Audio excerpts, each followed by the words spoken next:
What's up, Seattle? What's up, Kraken fans, friends, family, anybody out there? I'm glad you guys are here tonight. This is the official debut of Sasquatch NHL, streaming live from the Sasquatch studio. I'm so excited. I'm gonna have to compose myself. I actually, I put some pants on tonight, right? That's a thing. I promise, you're not gonna see that portion of me on the live stream, but I am wearing pants. I've got a great show lined up. Had a great guest earlier today. I'm really excited. I need to keep myself composed. I'm going to focus on breathing. I don't want to give up a goal in the first 5 minutes, if you know what I'm saying. Right? Seattle Sports Diaries, thanks for logging in. I appreciate it. I'm going to try to do this as often as I can. You know, we've got a lot of great shows already happening in Seattle. I'm a big proponent for supporting your local content creators. So get out there, check out the Kraken Pod, release the show. You know, there's so many. RJ, the guys over at Emerald City, they're probably live right now. They're amazing. Release the show. I think I already said them. I'm just too excited. I just can't even. So, you know, unfortunately, we come in again tonight with a Kraken loss on our hands. They faced a Sharks team that was also struggling. So, you know, this is kind of the way the season's going to go. We're going to have a lot of frustration. It's a typical, you know, expansion franchise year. So the Kraken come in tonight 16-33-5. They're in 8th place in the Pacific. And the Sharks are just in front of them at 23-23-6 now. 24-23-6. That's 7th in the Pacific. So in a lot of ways, they're, you know, trying to get their heads above water in the Pacific Division. No pun intended. Kraken, you know, coming in tonight, they really just needed to generate a lot more shots, and that's kind of what they did. The Sharks, on the other hand, they're trying to develop some of their young guys. They've got a good mix of their remaining core. They've got Tomas Hertl, who we're going to talk about later, with Chelena Goldman, who was generous enough to stop by, and I'm going to replay that interview here in a little bit after we get through the game. The Sharks are also facing a lot of injuries, kind of similar to Seattle in a lot of ways, and they also went through the controversy with Evander Kane. They're kind of trying to find their identity. They don't really have a whole lot of depth. Sounds familiar, right? So that's kind of how we came in tonight, setting the stage. And, you know, I really thought that the Kraken, they needed to have a good start. Coming off the loss against Boston in overtime, that was a heartbreaker. They gave up that goal right into the beginning of overtime. The Sharks also coming off a loss to Boston last night. So, you know, Boston's just cruising down the West Coast, beating everybody. It's kind of what they do, I guess. So let's take a look at the game. Yeah, I mean, that's the whole point of the show. I want to kind of get into quick, rapid reaction, give you my thoughts. I want to get your take on the game. That way you can get out there and maybe listen to some other podcasts and shows. There's so many of them. Sound of Hockey, that's the other one, of course, right? Darren Fun Brown, John, Andy Ide. Those guys are great. I mean, we've got a great community here, great set of fans. It's been a tough year. Let's talk about the game.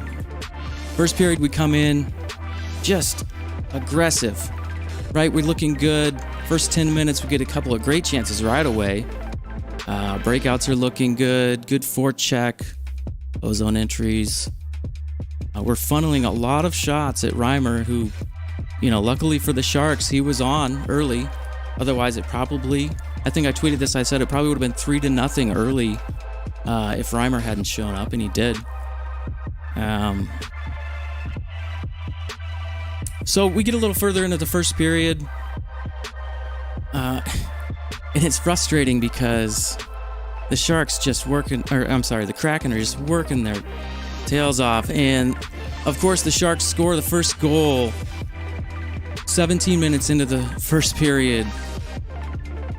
Ryan Dzingel gets his first career goal.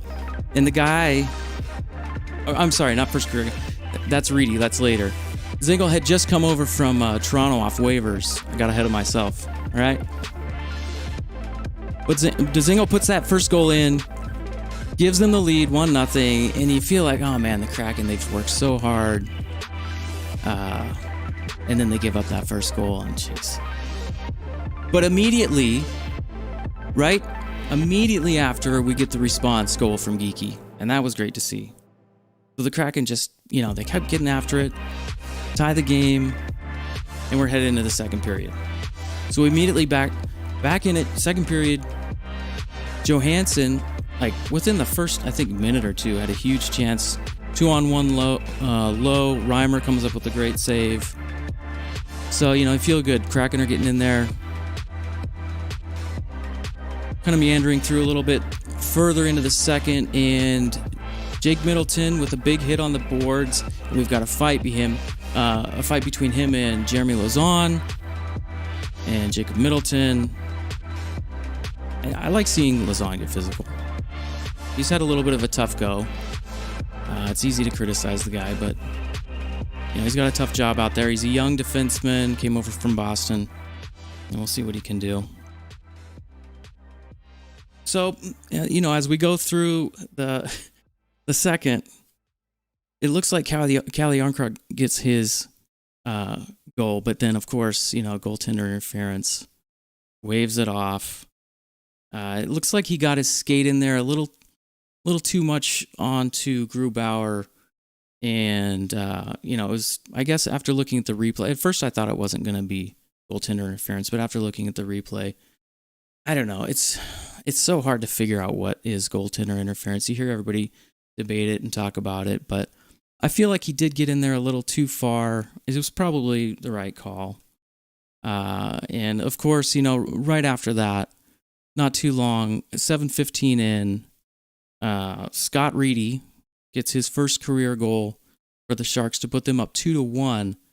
And he's so new they don't have a profile picture for him on the NHL app, I don't think.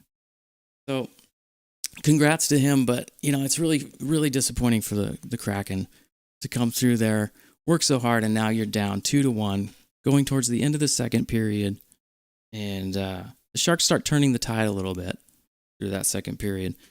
And right at the second period, the Kraken take another penalty, so they're going to go shorthanded into the third period, and you can't keep generating your chances and keep your momentum going like they were in the first period if you're playing shorthanded constantly. So we go to the third, and it's the Kraken killing penalties. They get a big kill. They get some great saves from Grubauer. I think 4 minutes in, Meyer had a fantastic shot. Grubauer saved that one as well. And then Gio goes for tripping again. Kraken kill that one. Just felt like kind of an endless stream to the penalty box throughout the end of the second and into the third. And like I said, you're just not going to be able to generate your offensive chances if you're going to the box constantly. So at about the halfway point, we get another. Gio goes to the box again. I didn't really like that call. He got the arm into Weatherby, a little bit of a hold or a pull, kind of spun him around a little bit. But again, the Kraken kill that penalty. You think maybe they can get back into this, turn a little momentum off of that. But then the Sharks, they have these face-offs in the Kraken zone, and 15:37 in, Gadjevich gets a quick, kind of a crazy, chaotic goal. But the Sharks won the face-off, send it across, get it to the net, and you see the chaos. I think this is a little bit what the Kraken need to do more of. Get some more chaos at the net, crash in there, generate those chances low, get some garbage goals. And that's exactly what the Sharks did. They were tired, came off that loss from Boston last night. And, they did a great job just kind of salting it away. They got outshot heavily throughout the game. So, again, it's a little bit of a kind of a frustrating loss for the Kraken. We've seen a lot of those this year, taking our lumps along the way for sure. Kraken pulled the goalie about 3 minutes left in the game, and, they're kind of in desperation mode at that point. But, they didn't give up an empty net goal, so that's good. But they also didn't, score or tie the game, so a little bit disappointing. Trying to stay positive. It's the first stream. I was really hoping for a Kraken win. Didn't happen. But, I think good things are on the horizon. I think we're going to make some moves probably at the trade deadline. You might see Geo get traded, probably bring some pieces back. I think we're going to probably head in the right direction. It might take a few years, but we'll get there. So let's look at the game stats real quick. Again, I thought, Seattle did a good job of... Oops, I got the wrong... Hold on a minute, we're going to delete...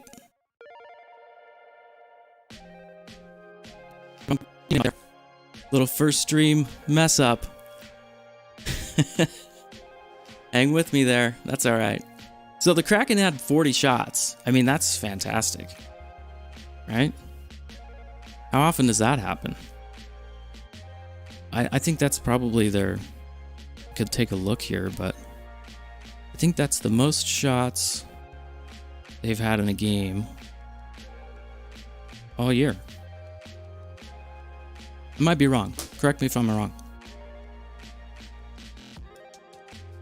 Face-off percentage, it looks like the Sharks were a little more dominant in that area. Power play. The Kraken did a great job, again, of killing all of their penalties that they took. 0 for 4, the Sharks were on the power play. And Seattle did not score on the power play, and that's not too unfamiliar. We've seen that a little bit throughout the year. The power play has struggled. Let's just put it that way. I don't want to get angry on my first live stream talking about the Kraken power play because it's been bad. Giveaways, I thought they were pretty clean through the neutral zone. They got out of their own end pretty good tonight.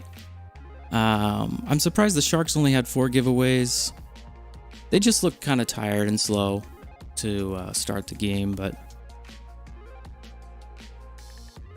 overall, I just thought that Seattle played a pretty improved game. They didn't get the result they wanted tonight, and it's a little bit unfortunate, but if you break the shots down by period, we've got Seattle with 19 in the first, so they really came out pretty dominant. And they were just skating all over the ice. And you did feel the momentum kind of fall off and shift once... Again, I've got the wrong team name in there. Once they started taking penalties, you just can't generate offense when you're killing penalties. So you see the 19 shots in the first, kind of an offensive explosion, really funneling a lot of shots to Reimer, who did a great job of kind of keeping the Sharks in early. Second, we're about even, 9 shots, 11 shots. 12 in the third for Seattle. But the Sharks were just, they made the most of every opportunity, and they got that dirty goal, that garbage goal by Gadjevich. His first career one as well, so congrats to him. But, they're just going to have to find another level at some point. And, a lot of that has to do with personnel and depth and familiarity and structure, but I think it'll come. They're close. I mean, they've been close pretty much all year. There's been a handful of blowouts, but overall, you can't complain too much. I thought tonight wasn't too bad. It was pretty entertaining. They were in it till the end, and then that last goal by Gadjevich, that was pretty much the icing on the cake for San Jose. So earlier today, I was pretty lucky to have a quick sit-down pregame talk with Chelena Goldman. She's a writer for the San Jose Sharks, NHL correspondent, and she was generous enough to provide me with a little bit of time to sit down, kind of talk through some of the things in the Pacific Division that are going on with the Sharks, and and the Kraken. And I want to replay that interview right now. If you guys want to hit me up in the chat in the meantime, I appreciate it. Again, thanks again for tuning in. I'll probably chit-chat with you a little bit after this interview with Chelena, and then we're going to log off for the night. And like I said, if you want to get over, check out some of the other channels, check out the podcasts. Let's keep this, the Kraken fam momentum going, build this fan base, and support the Kraken. So let's kick over to that interview with Chelena right now and enjoy that. Thanks for tuning in. Well, I'm here with Chelena Goldman, NHL correspondent and writer for the San Jose Sharks. How are you doing, Chelena? I'm doing wonderful. Thank you so much for having me. We had a little bit of a tough start. This is one of my first streams, a few technical difficulties, but Chelena stuck with me. I really appreciate that. So let's talk a little. Oh, absolutely. Yeah, let's talk a little Kraken and Sharks hockey. Up here in Seattle, obviously, it's been a little bit of a tough year. Maybe just a little bit tougher than some people were hoping for and expecting. And when you look at San Jose and Seattle, we have pretty different cap situations. But I would say that, in general, the youth movement all the way up and down the I-5 corridor is probably what's going to continue to happen. We see it in Anaheim and LA. I'd like to get your perspective from the outside looking in as a division rival. What do you see as the path to the top of the Pacific for teams like San Jose and Seattle? Well, there is a good point there in that LA and Anaheim, they kind of started their rebuilds a few seasons ago when, San Jose was going to the conference final in 2019, and you had, the Kings and the Ducks weren't even factors, but they were already starting to integrate younger players in to flesh out, mostly veteran rosters. Right. With San Jose and Seattle, please forgive the terminology. This is the best way to describe it, but the Sharks and the Kraken are two different animals in this sense. The Kraken, they are going through the aches and pains that first-year expansion teams traditionally go through. Even with, an expansion draft, with rules that are supposed to make a team competitive and getting leaders like Mark Giordano and Kalle Yarncroc and, a netminder like Philip Grubauer. And, and you can pour over, expansive analytics all you want to in the preseason. There's no guarantee that a first-year team is going to blow everybody out of the water. Things that happened with Vegas a couple of years ago should not happen. That's just not, that was a fluke. And as disappointing as it is, the Kraken are going through kind of those first-year aches and pains. They're figuring out which pieces fit, the best. So they're still a work in progress. Are they going to completely blow up their roster at the trade deadline? Probably not. But they do have, some things to figure out in order to get the best pieces in so that they can climb up that Pacific Division ladder. The Sharks are another story. They've been staving off a major rebuild for a few seasons now. And, coming into this season, they actually exceeded expectations. They brought in a couple veterans to add to their, forward arsenal in Andrew Cogliano and Nick Bonino, who ended up fitting in much better than people had expected. We saw some of the young guys come in who have grown better. You saw more growth from Timo Meier and Mario Ferraro. And they were a team that showed a lot of resiliency early on. They could lose one or two games, but then to go and win, 2 or 3. Right. What's going on with them is they came out of that long break for the Olympics, and they haven't found that same resiliency, and they aren't able to bounce back after one loss. They're not able to bounce back during games until the last couple of minutes. And you have a netminder in James Reimer who's still just working his tail off, but he's accustomed to working in a tandem. All his best work in his career has been working in a tandem. And so you have a team in front of him who isn't scoring well, and he's exhausted, and it's all just kind of crumbling down, and it's coming down at a time when the trade deadline is coming up, and the team now has a lot of decisions to make. And so, long story longer, these are two teams who are going through evolution and going through a bit of a youth movement, but are going about it and are going to go about it in different ways. Yeah, you'd really hope you'd see that upward trajectory as a team into the trade deadline, so you could move some pieces a little easier. Recency bias is always there. So, but yeah, I mean, I agree. Early on, it kind of, as an outsider from Seattle looking down at San Jose, it seems like the Sharks were kind of, like you said, headed probably in the right direction with doing a little bit of the roster refresh. Just in my opinion, it felt like they were maybe a bit ahead of schedule, but maybe it was a little bit of smoke and mirrors. I'm not really sure, but they've kind of fallen back in the standings now. They were flirting a little bit with a wild card spot, and I think it just feels like maybe the reality of their depth situation is kind of set in. But where do you think? What kind of movement do you see the Sharks doing as they go into the trade deadline? They're going to be sellers, buyers. I hear Bonino. You have the situation with Hurdle. What kind of pieces do you think they're going to try to actually move? It's, we talked to assistant GM Joe Well a few weeks ago, and he traditionally, as all the Sharks press does, holds, the cards very close to the vest and doesn't want to say too much. The big focus now is getting Hurdle signed to a deal, obviously, which still hasn't happened yet. Whether they're stuck on contract amount or on years, it isn't entirely clear. Whether or not they are able to get a deal done with him, they need to shake up, their forward lines. They already brought in Ryan Dzingel, who I really like on Logan Couture's wing. He's creating things, but they need more help. This is a snake bit team, and Bob Booner can only put the lines in the blender for so long. They need more scoring depth. The depth that we saw early in the season that just isn't producing anymore. And so that's where, whether or not Hurdle moves, that's where I think they're going to target. As far as their blue line right now, their blue line's really injured. So I don't see them making quite as many moves in that area.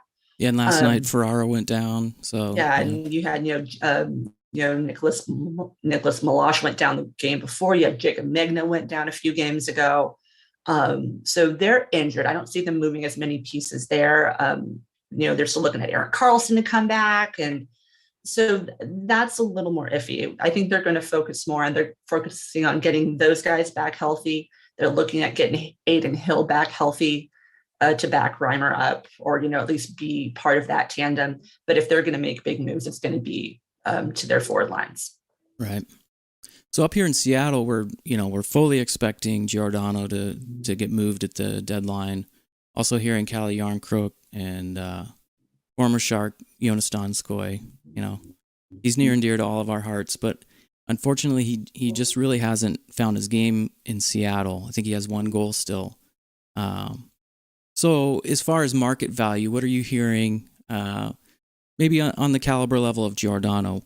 So I'm up in Seattle. I read on the message boards, and people think they're going to get a first rounder and a third round. Who knows? What are you hearing? One of the things to keep in mind with Gio is that he has kind of a limited no trade clause, so he does have some say in where he goes. He also covers a significant cap hit. Teams that I've heard that I think are most likely to heavily go after him. Toronto's one, especially since Jake Muzzin sidelined. After he got hurt earlier this week, they kind of came into the mix. Also, possibly looking at the St. Louis Blues. Okay. They need help on their blue line. They've been such a heavy team to play against for so many seasons, and they've gotten a little more, I don't want to say offense first, but they're not as defensively sound as they have been in previous seasons. I could see him going somewhere like that. It's not out of the question that he goes back to Calgary before he hangs the skates up. That is sort of cool. In that mix. They don't really need defensive help right now. Mm-hmm. I think that's kind of more of, just the sentimental. In a perfect fantasy world, that's where he would go. Those are kind of the big ones I'm hearing for there. I mean, as far as Giordano is concerned, for Järnkrok, a couple of central teams that need, some depth scoring. It wouldn't be out of the question for him to go back to Nashville. I've heard the Wild are also sort of in the mix. So I see him stay in Western Conference, but particularly on one of those central teams that's in the mix, but just needs a little boost. Yeah. On offense. He seems like a pretty crafty and player. As far he as, could add some offensive ingredients to any team. Exactly. He's incredibly versatile. So any lineup would be happy to have him and be able to put him in kind of whatever role. He's such a moldable forward. Yeah, pretty versatile. So he'll benefit wherever he goes. That's without question. Jonas Donskoy. I do not have a bad thing to say about him. Everybody loves him. Talking to him on a regular basis. He's just, win, lose, whether he's playing well, whether he's not playing well. I don't know if I've talked to a player with a sweeter disposition. He is just the best. Yeah. One of the things I saw with him when he was here, is he got injured a couple times in 2019, and it was around the trade deadline, and Pete DeBoer had kind of mixed the lines up a bit. And by the time it got to the playoffs, Donskoy just didn't quite fit and ended up being a healthy scratch. And that wasn't from lack of trying by any means. So which is what sent him on the move. And then he went to Colorado and had a bit of a resurgence, and he did really well there. I think the thing with him in Seattle is maybe he just hasn't found that fit. So I haven't heard a whole lot about where he could go. It's a little, since he's not one of the bigger names that everyone's zeroed in on, but I do hope that he goes somewhere and finds success, like when he went from San Jose to Colorado, because he went from being a bottom six guy to a top six guy and being a difference maker. And he is a player that can generate a lot of offense. It can be a really, really big asset to your top six. It's just a matter of finding where he can best use his talents. Just the right fit. Yeah. And you see it. I mean, you see it every year at the trade deadline. You see a guy that has struggled, gets moved, and then has that resurgence like you're talking about. And we all hope the best for Jonas Donskoy. He's, like you said, he's just fun to watch as a fan. I've never gotten to interview him or anything like that, but great disposition. Maybe that is one thing that gets lost. That is one thing that gets lost with being kind of the post-lockdown era and not getting to go into the dressing rooms anymore, is that you don't get to have good one-on-ones with players. And he's one, even if I wasn't interviewing him, just to say hi to, just an all-around good guy. Yeah. Yeah, I mean, just being on Twitter a lot, like, we constantly are talking about, Donskoy scoring his goals, and it's a lot of fun. But people love him everywhere he goes. He's a pretty popular player. I just wanted maybe to get back, talk about Hertl again real quick. I was reading, I think it was last week, it sounded like, and you kind of alluded to this, that, an initial offer or a contract extension is possibly coming here, maybe imminent. I know cards are being held close, but any idea coming out of the Hertl camp as far as term?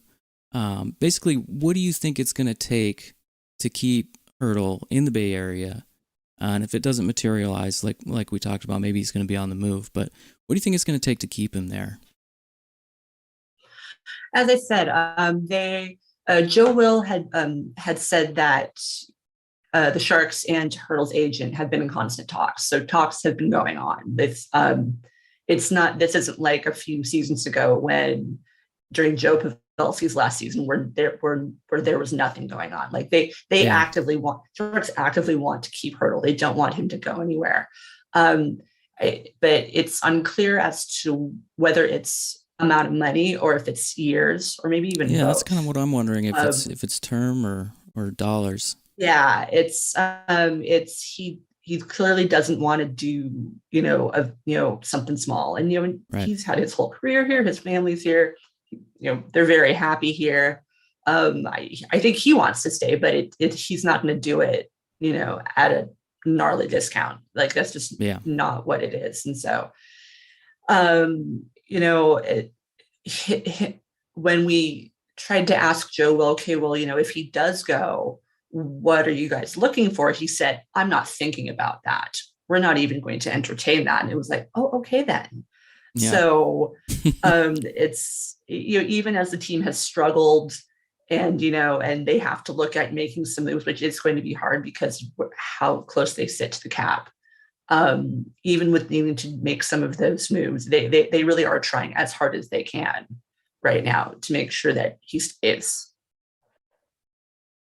Yeah, I mean, he's, honestly, when I think of San Jose Sharks hockey right now, after Joe Thornton, Patrick Marleau, a lot of those guys, Joe Pavelski have left the team, it's Tomas Hertl. That's who I identify, with the team right now. So he's really kind of their franchise cornerstone, if you want to call him that familiar face. Yeah. So, the marketing side of that kind of comes into play, I'm sure, from the ownership group. And, but yeah, I guess we'll just kind of have to see what happens. And, there's definitely something to be said for keeping your, some semblance of your core together and your leadership core as you're developing these younger players. So, for example, like Logan Couture, we watched kind of as he's, I guess, kind of, come into his own after the departure of Joe Pavelski. Really big shoes to fill there. He's 32 years old now, which kind of blows my mind, right? I still kind of see Couture as this, middle 20s, but time flies, obviously. So he's about halfway through his contract. He's really kind of come into his own as the captain of the team. How do you see him evolving from here as far as his leadership and maybe his game on the ice as well? What's so interesting with when Couture became captain, and I have to go back to this because of course, the big focus was, that Joe Pavelski left, but that team, the team between 2019 and the 2019-2020 team, those were two very different teams. Not only did Joe Pavelski leave, but you had Justin Braun left. You noticed Donskoy left. Not that long after that, Brendan Dillon left. All your even keel players left, and you had all these really, really big personalities in the dressing room. So you already have a completely different team dynamic, and you have a player in Logan Couture who is a do as I do guy. He's not a stand up and yell at the locker room guy like Joe. That was Joe Pavelski's thing. He's like, I might be shorter than all of you, but I will rip all of your faces off. That's just not how Logan Couture captains. And so you have these really, really big, you have these really big personalities on the blue line in Erik Karlsson and in Brent Burns. You have this huge personality in your league goal scorer, Evander Kane, who also has off-ice things going on. And so something to do with some of the struggles. So you not only have a team, you have these big personalities and trying to find that mix and him trying to figure out what kind of a captain he's going to be. On top of that, in that offseason, the Sharks got rid of players and we're just trying to build from within and bring up young guys. And you had young guys who weren't ready to take the next step. I specifically remember talking to Timo Meier during training camp. Mm-hmm. Love talking to Timo. Great player, great guy. And I remember asking him, I said, there's a lot of younger guys coming in. Do you see yourself as more of a veteran now? And he told me straight up, he said, no, I'm still one of the young guys. And he was a player that the Sharks were expecting to really step up. He wasn't quite ready to do that yet. And so the team had to evolve at the same time that Couture was evolving as a captain and figuring out what he wanted to do. The team that he captained in his first season was not the same team that Joe Pavelski captained in that season that they went to the conference final. So it's taken, in different coaching, Pete DeBoer leaving, Bob Buchner coming in. And so the teams had to evolve as he's been captain. He's evolved, and watching him evolve in that sense. And he's always had these leadership qualities, even when he was a young guy, but seeing him hone those and really make it into his team. Yeah. This is the first season, even when they're not doing well, he's still the guy who comes out after every game and talks X's and O's with you. And he'll tell you what's wrong. And he'll say, I myself didn't play well tonight. I didn't do this right. I didn't do this right. This line needs to do this. This line needs to do this. And this is a guy who's going to be a coach one day. He's evolved into that captain who would, he could just as easily stand at the whiteboard and Yeah. do line and run line rushes as much as he can play. And that's really the kind of captain that he's turned into. And his play level, it's, he hasn't slowed down. He has his stints like every good player does, but he's still a dynamic playmaker. There's still nights. There's still a lot of nights, and there have been several during this skid, even when they've lost, where Couture is their best player, and he's the one guy making things happen. Yeah, and he has that playoff clutch ability, and if San Jose can get back there, I'm sure it will shine again. It's been really fun kind of watching, as you've described him evolve as a leader, and like you said, the Evander Kane situation, that was a tough situation. I thought he handled it probably about as good as he could have. Was pretty straight up. I know there was a lot of things going on behind the scenes that we probably will never know, but what a test as a captain to go through those types of situations, and also follow up, be the following act of, like I said before, Joe Thornton, Patrick Marleau, Joe Pavelski, on and on and on. That's not an easy thing to do. I think he's done a great job. So, Chelena, I don't want to hold you too long because I know you got to go do some pregame stuff for the game tonight. I just wanted to kind of close out. You have been up to Climate Pledge Arena once, is that correct? I have not. I still haven't been up there.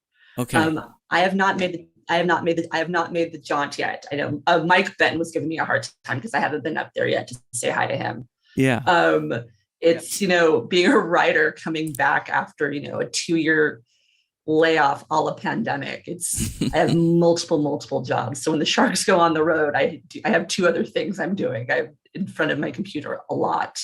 Yeah. So I have not made the trip up yet. I've heard it's gorgeous. I've heard Climate Pledge is just a step above everything else. And so one of these days, if I have to double check the schedules, but I'll make a trip up there, and I will definitely be giving you a call if I'm up there. We'll have to meet for beers. Yeah, that would be great.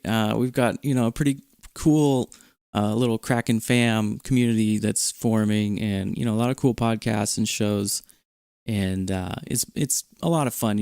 Being there year one for a team. We're season ticket holders. We go as much as we can. And being a part of kind of the social media scene has been fun too. But until you go there and see it, it's pretty different because it's it's dug down into the ground. They just basically overhauled everything in there. But so of course, maybe we'll finish off. For a while, there was a popular debate about what the goal song would be. And, of course, it ended up being a Nirvana song, Lithium. So if Chelena Goldman was the ultimate decider of what the Seattle Kraken goal song would be, what would you have gone with? And this is not a dig at Lithium because it's a good track. I've talked about this with a couple of people. I think if you're going to do a Seattle goal song, there's so much good music up in Seattle, and I think you could do a good deep cut. I think you could even get away from Nirvana. You could get away from Soundgarden. You could even go. I think you need to go. I mean, I would even say go beyond Temple of the Dog. I would say you get yourself some really good local Seattle stuff. It doesn't even have to be like 90s grunge. You could even have something local become your goal song. There's such a rich music community. Yeah. In the Pacific Northwest. And so I think exploring some of those, or even do something where, you alternate the goal song every couple of games or so, and see what fans are really reacting to, and see what, just to see what the atmosphere is. Don't get me wrong. I think Lithium's a really good, pick as a song. It's punchy. It's not Smells Like Teen Spirit, which is the most overplayed. So I think that helps. But yeah, I'd like to see something just, I don't know. I'd like to see more of a deep cut. Yeah. Well, and so they've kind of integrated the cheer into the song now too. So they may be stuck on this one for a while. It's often debated, maybe not as much now as it was, before the season started, but it's always fun. And I think San Jose, they actually rotated goal songs I can't remember what year it was, but I think I remember that happening down there. But, maybe that's something they try in the future up here. It was actually 2015-16 before they went to the Cup final, because they had to get rid of Rock and Roll Part 2. Yeah, that's right. And they went through there was a fan vote for a while, and they tried a couple things and nothing was sticking. Yeah. And I think I remember some of those. Fans were finally like, you know what? Fans were probably like, it's our anniversary season. Can we just go back to like our OG goal song? And so then that's what ended up happening. Yeah. And it works. It's punchy. It gets everybody super into it. It's great. Right. And the familiarity and all that. So, well, thanks for Gotta playing love along. the nostalgia. Yeah. Thanks for playing along on that question. I look forward to you seeing the building at some point here in the future. And, thanks again for jumping in. I'd love to have you back anytime. Like I said, this is a new thing, and it's a lot of fun to be able to talk to people around the league and on Twitter. And again, really appreciate it. It's been a pleasure, and we'd love to have you back again. Thanks a lot, Chelena. Thank you for having me anytime. So that was my sit down earlier today with Chelena Goldman. And again, thanks a lot for stopping by, Chelena. It was a fantastic talk. And if you're still with us at this point, I appreciate it. If you want to subscribe, that'd be great. I'm going to try to, like I said earlier, I'm going to try to do this as often as I can. I'm probably on the road a little bit more than most, but I'm going to try to make some time to do this. And like I said earlier, I really think it's important to get out there, support all the local content creators, and you can catch up with me on Twitter. That's at Sasquatch NHL. Again, the Sharks take down the Kraken tonight. A little bit of a disappointing game after the heartbreaker the other night against Boston. And we're just going to keep doing this. We're going to keep at it. We're going to stay positive. We're going to support the Kraken, and they're going to improve. And we're going to be there for it. It's going to be a little bit of a long haul, probably a couple years before we get there. We've got some young guys coming, and we're probably going to get a decent draft pick this year. So there's lots of things to look forward to, and I want to be a part of it. So I appreciate all the support. Like I said, hit me up on Twitter. That's at Sasquatch NHL. And you guys, thanks for sticking with me through my first ever live stream. A big thanks to Chelena Goldman for stopping by. We love talking hockey. We're going to catch you on the next live stream, probably next Saturday. This weekend, you never know who's going to stop by. So we'll see you then. Have a good night, everybody.